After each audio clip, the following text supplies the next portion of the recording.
Hey there, cats and kitties. I am the Blues Man, Johnny Blues, and with this video, I'll be discussing my thoughts on episode 5 of the anime series, Hibike Euphonium. And this was just another thoroughly enjoyable episode for me. By the end, I have to admit there were happy tears, because it was just such an affirming ending. And, I loved the step-by-step process, point A to point B to point C, of getting us there from beginning to end of this episode. Another well-rounded episode and an all-around well-rounded series thus far.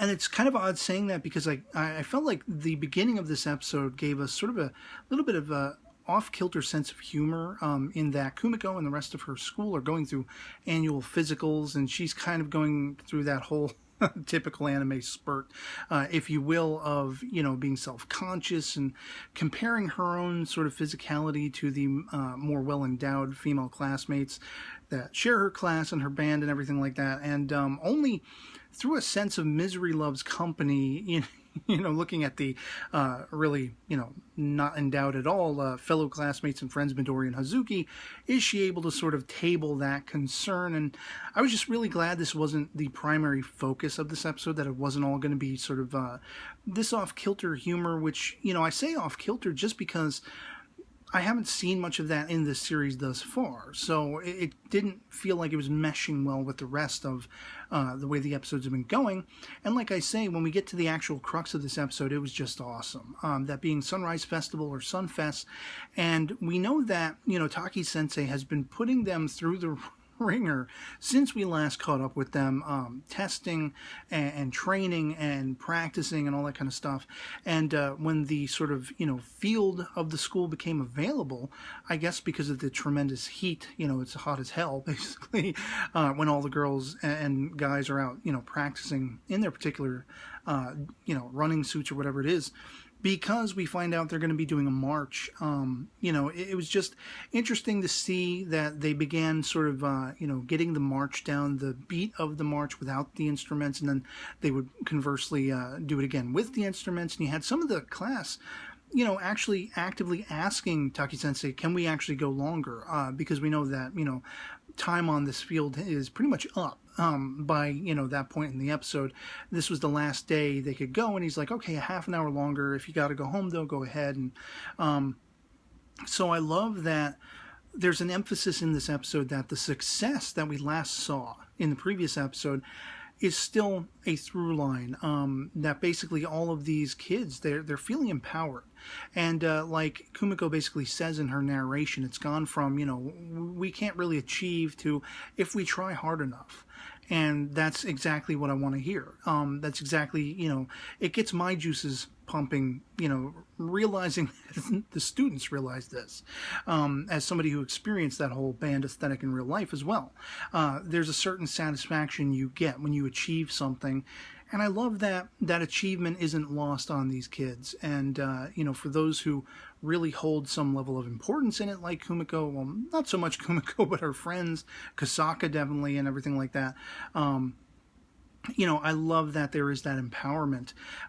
We also have this great sort of dynamic, once again, going on between Kumiko and Kasaka, respectively, where after they've practiced and, Kumiko's kind of going home a little bit late, it's already getting dark. She's the last girl on the subway, and she looks over, and there's Kasaka kind of looking back at her. And it's pretty comical because I like how there is still this nervousness between them, this budding nervousness, more so on Kumiko's side, but there are some, looks back and forth between the two characters in the episode that tell us Kasaka's feeling it too. It's not just one-sided as far as, can we be friends again? Can we be comrades? Can we actually be close? And I like that the conversation plays out touching back on their last sort of encounter about Taki-sensei himself, where, I think it was Shuichi, he was basically saying some derogatory things about the sensei, and you have Kasaka asking pointedly Kumiko what she thinks of him, and she brings up, he's kind of hot, amongst other things, and, Kasaka's kind of like, what? Her expression at that was hilarious. But then, of course, you have, Kumiko not really believing that they could do well enough to go to the nationals in their playing music and such like that, their orchestration and playing as an ensemble. And she basically says the same thing inadvertently, and then she's all apologetic, and Kasaka just sort of shrugs it off so beautifully. She whips her hair back, she smiles, and she's like, nah, that's something you would say. And I think, at least the impression I get from that scene is Kasaka's realizing that deep down, Kumiko isn't trying to be derogatory. She's not trying to be aloof. She's not trying to say, oh, we suck and we'll never be able to achieve. I think what Kumiko's really saying is, we need to become better. It's not let's just give up because we suck. We failed and we will never improve. I think Kasaka, like I, the viewer, is seeing Kumiko's, perspective on it being, well, if we could only become better. And through her narration, as I say, we hear that she's very appreciative of the fact that her fellow classmates and bandmates, they know that now. They know with hard work and dedication, they can improve. They can become better. And so when the day of the festival comes, we're seeing a little bit of the ins and outs of all of the things involved, getting the instruments from point A to point B, where they're going to perform, and some of the other schools, rival schools, if you will, that they're going to be up against. It's not like a battle of the bands where it's to see who's better than whom and everything, but they are definitely set out to try to make a mark for themselves and show the people there that they are a contender.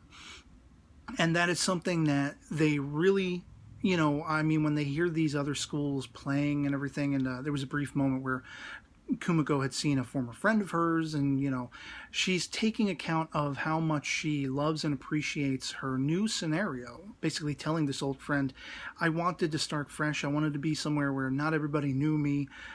Interesting that, Kasaka happens to be there, as well as Aoi and everything. So she couldn't run away completely from people she used to know. But I love the fact that she's taken to appreciating how beautiful this scenario is. Her new friends, her former friends, and in this case, like Asuka, she looks at, and she's just taking so much appreciation in that. And so basically we have this, thing that's going on where they are meant to play in between two of the best, sort of school bands, and it's getting very sort of heated, and everybody's really starting to feel like scared and nervous, like they're really not going to do well. And you have this just brilliant moment following on from that same sort of aloof, throwing her hair back and telling Kumiko, oh, that's what I expected you to say, and it's all good. She plays a note on her instrument, and it gets everyone's attention. Immediately they all forget about how nervous they are because they're just shocked and they're surprised. And you see like Asuka and these other characters, Kumiko as well, smiling. And you see, everyone appreciates what she just did that for, the reason that she did this. And they haven't really had much of any sort of, words to embolden them, or especially from Taki Sensei, who ends up getting there late and stuff. They're just told, do the best you can, and he's like, I don't really have much to say. But at that critical moment, just when it is their time to do their march and do their performance, does he finally say, this is where you show that you're a contender, this is where you make your mark, show them what you got. And that's enough to pump up everybody. And I love that the whole episode, when we're seeing them practicing, we never hear what it is they're practicing to play for their, particular performance, their march. Because I felt like, at least to my ear, it wasn't a conventional march, the music they play. And it was beautiful. I was actually jamming to it, and the way it came out, it sounded pitch perfect. Just absolutely fantastic to see them all on game. The march was down, the flag waving girls was down, Asuka in the lead was down. She was actually smiling and feeling satisfied, noting the crowd and everything, watching them. They were all starting to take note, like, who is that? Look at our flyer. Let's see what school this is. Everybody was won over. They were amazed and bewildered and just pleasantly surprised by this sort of underdog school that came up in this place and owned it. And I was like chomping at the bit by the end. I was like, hell yes. Jamming to the music, loving seeing them all marching in line perfectly, evenly, and even some of the girls doing the special moves, like Hoozuki and everything like that, just dead on. And we end with a sweet sort of, at that same moment that I had the happy tears flowing, close up on Kumiko, and she feels so good. She feels like she achieved so much, and the rest of her class, her bandmates, really did achieve something. And yeah, I loved it. It was such a great, affirming, empowering way to go out. And there was a little bit of a sneaking suspicion on my part going into this episode that I thought they might not play towards success. They might sort of, because the last episode was really played up for success, and they might play toward the hurdles, and things are still going to be hard.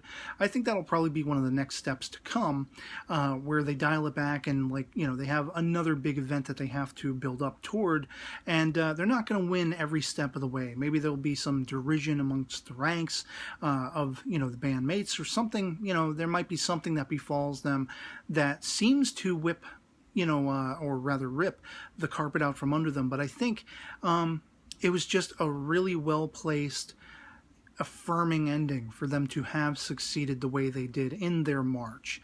And as I say, keeping that music piece itself as a surprise toward the end just made it so worth the wait to see them performing and succeeding. And again, I love the through line of the character dynamics between Kumiko and Kosaka.